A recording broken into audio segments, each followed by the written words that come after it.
ini saya akan menjelaskan sebuah topik yang sangat krusial bagi bisnis masa kini, yaitu dinamika kualitas layanan dalam ekspansi global.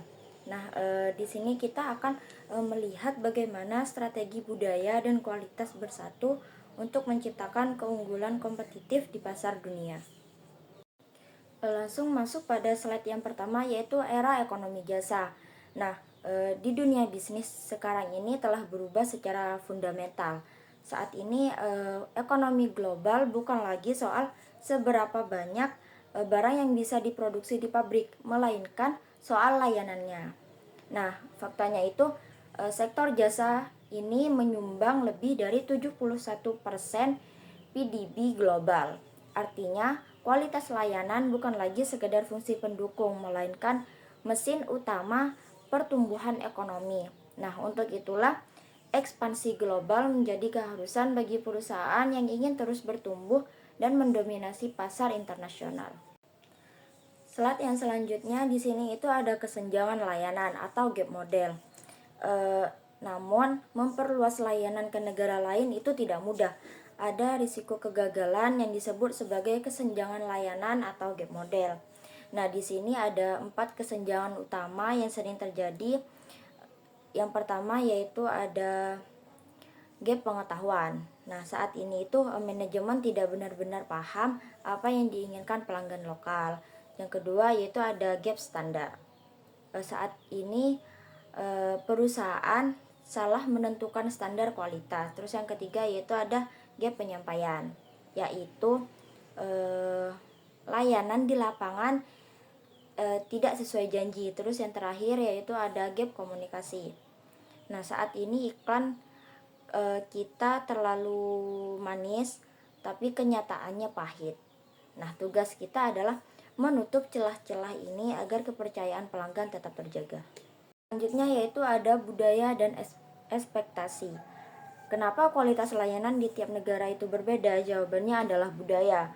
Nah, menggunakan teori Great Hosted, kita tahu bahwa di budaya individualis, pelanggan itu ingin empati yang sangat tinggi. Sedangkan di negara dengan power distance-nya yang tinggi, mereka menghargai formalitas. Sementara di budaya dengan uncertainty avoidance yang tinggi, pelanggan butuh bukti fisik dan jaminan keamanan yang nyata. Singkatnya yaitu kita tidak bisa memberikan resep layanan yang sama untuk semua negara. Slide yang selanjutnya yaitu ada standarisasi dan adaptasi. Lalu strategi mana yang harus kita pilih saat ekspansi? Nah, di sisi kiri itu kita punya standarisasi. Prakteknya yaitu dengan seragam, efisien, dan mereknya konsisten di mana-mana.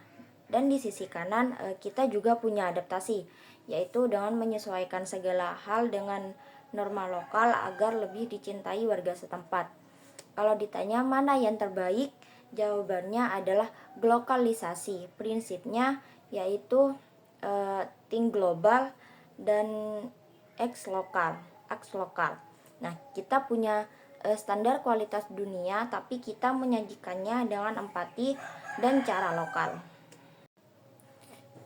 Selanjutnya yaitu ada pemimpin layanan global. Nah, mari kita lihat contoh nyata dari para pemimpin industri. Yang pertama yaitu ada Starbucks. Nah, Starbucks itu sukses karena mereka berani mengubah menu seperti menyediakan matcha di Jepang. Terus yang kedua yaitu ada McDonald's.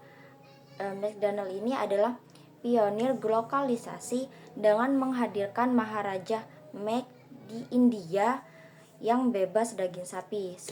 Selanjutnya yaitu ada Marriott. Marriott itu tetap unggul karena standar operasionalnya yang sangat detail namun tetap mengutamakan manusia.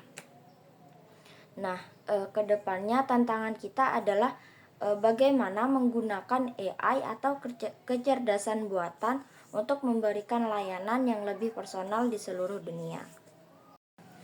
Nah, selanjutnya yaitu ada slide yang terakhir atau penutup. Nah, sebagai penutup, kualitas layanan di pasar internasional itu bukan hanya soal teknologi, tapi soal pemahaman mendalam terhadap budaya dan manusia. Sekian presentasi dari saya. Kurang lebihnya mohon maaf. Wassalamualaikum warahmatullahi wabarakatuh.